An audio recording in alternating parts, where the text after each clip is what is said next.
Itinaunday a panawen, ti edukasyon ket maibilang. Kastulbek iti napintas ang masakbayan ken pannakaitalo ti biag, ti maysa a pamilya manipod ti rigat.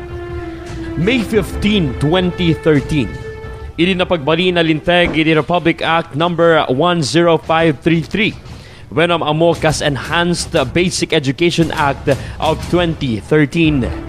Basari tinasa alinteg, kasapula na mainayon ti dua atawen ti basic education system ti Pagilian na Pilipinas ti senior high school when grades 11 and 12 kan insegida na implementar iti tawen 2012. Nga mapaman na ni patungpal at ti K-12 curriculum ket nagtalined nga adu dagiti agad-adal ken naganak ti makarikrik na iti dakkel a panubog ken tinatuma ket ibilang daraytoy ken nayon laeng a paggastuan. Idilaeng na palabas sa tawen ng iparukati statement ni Presidente Bongbong Marcos Jr. no sa rindong ipetpeteng nati K-12 program ket saan na nagresulta ni napimpintas ng employment prospects abroad kadagiti Filipino graduates. Kuna nabasara, iti panagadal ti Philippine Business for Education. Iti kada limang kumpanya dito Pilipinas ket may salaeng iti sinadaan nga mangala kadagiti graduates iti senior high school. Gapo kadagitoy, in pasati House of Representatives iti may katlo ken maudi apan nakaibasa ti House Bill 11213 itay na panatawen. Babayan kadagitoy ket maipaayan dagiti grade 10 students ti option nag senior high school da wenno saan. Nakailanad itinaso agakat adagiti agkalikagom nga agturong nga insigida ti kolehiyo ket kasapulan adumalan ti advanced placement exam. Umanamong, dahil sumagmano ang naganak dito Ilocos Norte, maipanggep ka ito abanag. Segon, ken ni Mr. Bobby Raquinio, ken Mrs. Jesus Andres, napintas dito agakat, gabutawan ti makita daan napintas ng epekto ti K-12 curriculum kadagiti estudyante. Ibilang dito yung naganak at tinasa curriculum ket nayon laeng a paggastuan. Inbatada ni Mr. Bobby Raquinio nga no idasig diti graduates ti K-12 kaya nagiti naggraduar ti old curriculum ket awan ti nagdumaan na. Kuna na dagiti naggraduar ti nagduduma kurso ket adaan metlatta iti trabaho. Inbatad met ni Mrs. Andres nga ti amuna ket adda iti insigida pagtrabahuan amay paay kada iti graduates ti K-12 yan saan met kay iso ti makitkita na amapaspasamak. No siya kamay sa kahit ko kasi isupay nga burden namin di naganak. Deta 2 years nga pinakadelay ti pinagkuleyo dakit no sipisak lang kumain sakit. Kahit kung deta nga may pasa nga optionalin di K-12. Ti pinagkulag sa rit sumit layso kasi uray nga tano da K-12 no deta ubinggit medyo nakapoy ti kuanagit. Sumit layso pinagkita kay sumit layso adamong K-12 binusaan. Apay nga di hanga na K-12 nakaadal namin, nakakuleyo damit, damit digit trabaho so nga kanya kahit ko dito ngayon pa sa Kongreso apo. Talaga po, lalo na tirigat ti pinagbigdata, siyempre imbes ko mga malesen DJ gastusin dan, agita manayon namin gagabot ti K-12 so nga kunakon nga kahit ko laon na imbet nga DJ pa sa Kongreso manamuak nga optionalin ti pinag-K-12 dito bing. Para kanya ka circuit okay lang aglalo ka dagiti dadto mga padak nga parents nga awan ti pagpabasa na maikatan ti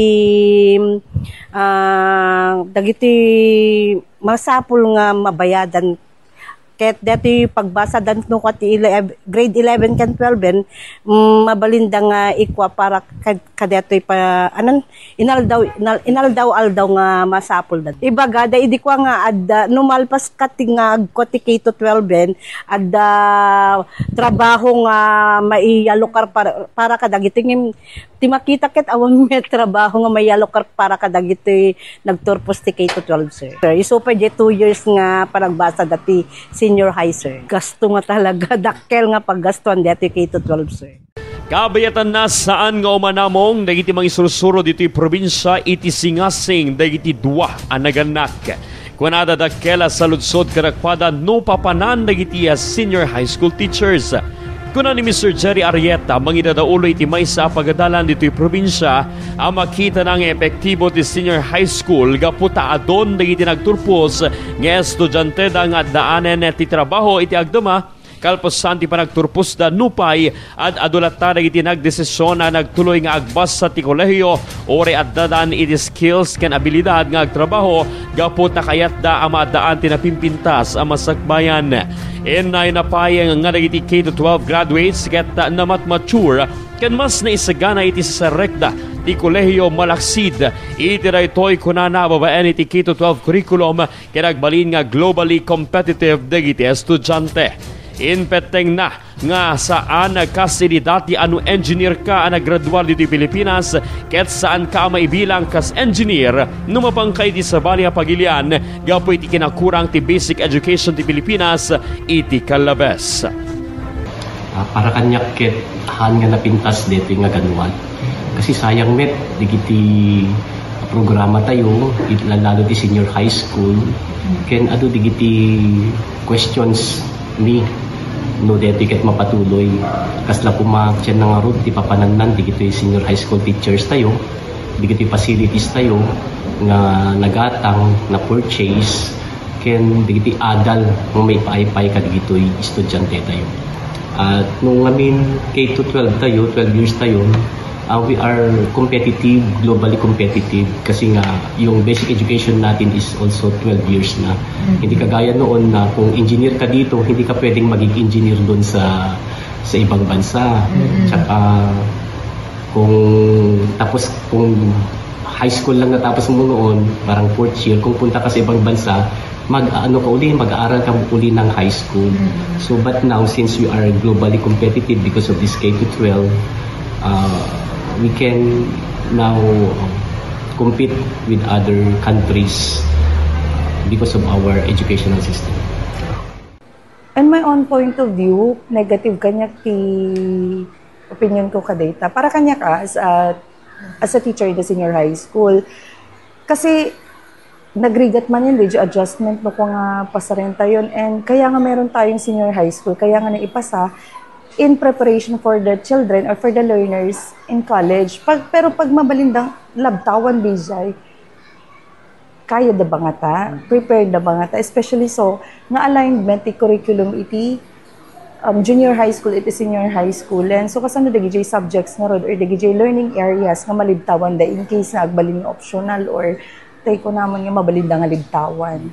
Adon dagiti graduates me, employed, currently employed, naikan that opportunity kasi they were graduates of the senior high school. Sa totoo lang. And para kada kami, privilege para kada kwada. DJ panagkaroon or pagkakaroon iti senior high school.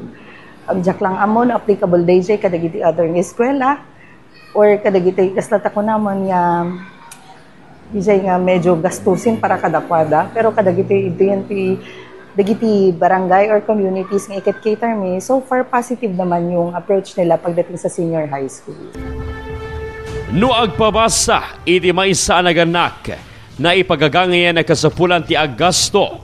Segon, kanijan Rhea Pasiga, may isa grade 12 student nga iti panagpabasa ket may bilang kas investment dagiti naganak ano agbalagi na ito ket napimpintas ti agbali na bunga na.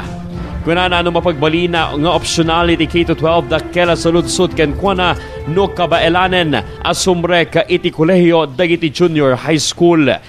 Kunana nga dupay laeng nga dagiti grade 10 students asaan na nga amo no anya kurso iti alaenda ken saan pa yan nakasagana ti kolehiyo.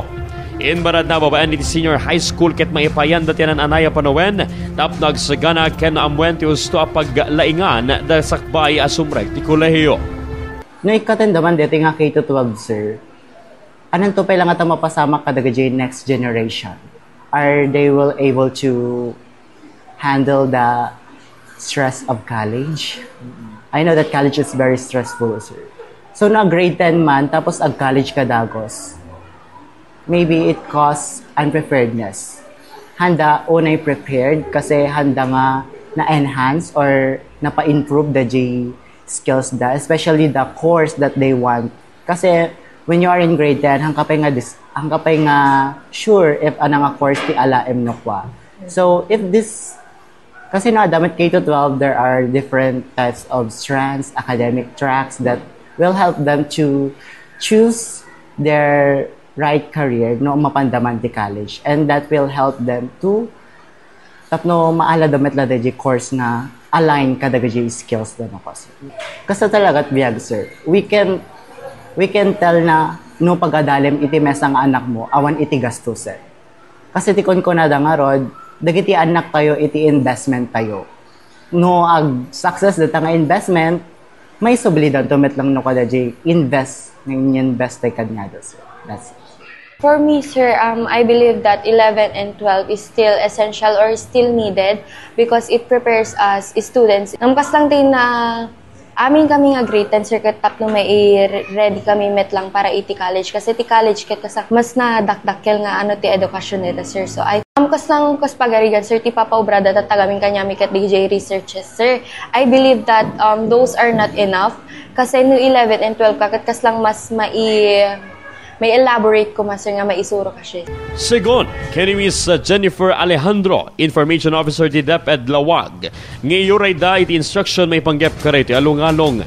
Kuna na ano naman na ti pagpanagan daytoy ket awan ti maaramidan da no di ket suruten ken i-implementar laeng daytoy. And I think it's too early siguro nga ibaga nga okay or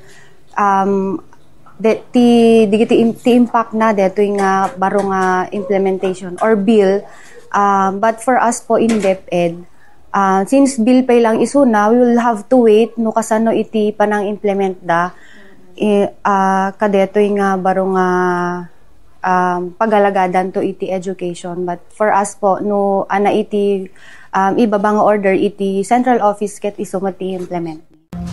Idi pa naglabas ti may sa dekada manipod na ipatungpal ti K-12 iti pagilian.